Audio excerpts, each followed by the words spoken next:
Hello everyone, it's Kirk here, and I'm back. Today is day 32, but it's February 1st, it's Sunday. So I'm supposed to go to my wife's birthday party tonight. So, which, it's a belated one. We didn't have time with everything with the holidays and then the new year and everything happening with my son and sports. It just got delayed. But she came down with a cold. So that was canceled, but we still went to church and had a great time. I ran her up a smoothie from McDonald's because when you're cold, the vitamin C in that with the strawberry and banana, and something better on her throat with her coughing, and she really, really appreciated that.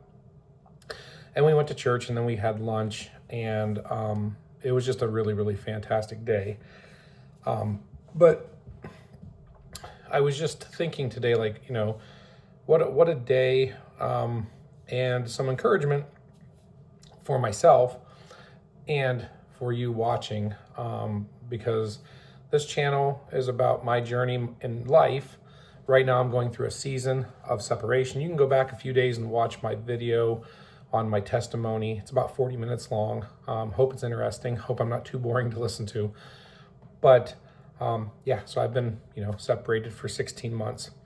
Learning to do and get by on my own, and waiting upon the Lord. I trust the Lord with all my heart. So I've talked about this, I think, before, and what I wanted to talk about is I watched a clip, and I'd seen it before. It was Jim Carrey giving a speech, and he was talking about how he goes to bed at night to get some sleep. Because he's two-time award winner Jim Carrey. And when he could go to bed and sleep and dream about being three-time award winner Jim Carrey. And, he had a point there when because he could be wanting and wishing and hoping for something more and not paying attention to the blessings he currently has. So the Bible verse I want to talk to you today about is 2 Corinthians 12, verse 9. Got the word here and got the glasses here.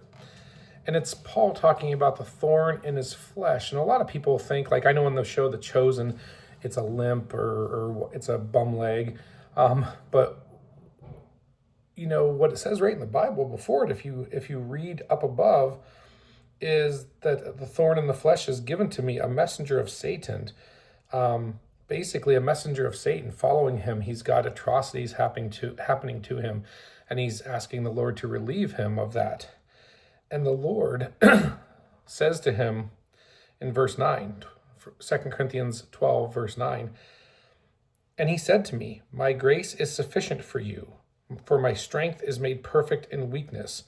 Therefore, most gladly, I would rather boast in my infirmities, that the power of Christ may rest upon me. I mean, look at that. He is, my grace is sufficient for you. And when you come to the end of your strength, when you're in your weakness, God is powerful. That's when God, he's there with you always, but he jumps in and he does things for you.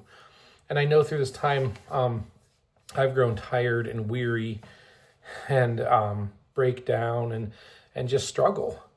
And I try to thank the Lord all the time, daily, for just the breath in my lungs, for the apartment that I do have, a roof over my head, heat in the winter, air conditioning in the summer, a job, provision, a new vehicle that runs great in this weather, and just, my health, my family, my children.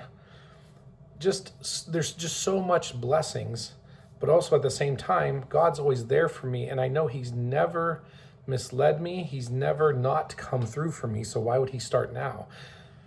So he's saying my grace is sufficient for you. God's grace is afresh every day, and it's given freely to you if you accept it. And knowing that the Lord has this, the Lord is taking care of you, that no matter what the circumstance, his grace is sufficient for you, and and his power is made strong in weakness. So I just want to really just and it's hard. It's hard. There's times it's hard. I mean, you know, I could tell you right now, I could break down. It's like I'm not going to, but almost a year and a half, and it's like I've wanted so much to, you know, with my wife being sick, I just want to go up there and I want to hug her. I want to hold her hand. You know, I want to just care for her, and that's just not possible at this moment. But I truly believe the Lord has placed a promise in my heart, and he's working towards that, and his timing is perfect, and right now his grace is sufficient for me, and it is. So I can rest easy in that knowledge and that truth that the Lord has this. His grace is sufficient for me, and his power is strong in my weakness. So that's what I have for you today. I hope this encouraged you. And if you liked this video, I appreciate you liking it, subscribe, comment, share. I'd love to hear from you. Other than that, tomorrow's Monday. It's almost time for me to hit the hay, and another work week starts. So I will see you tomorrow in the next video. God bless.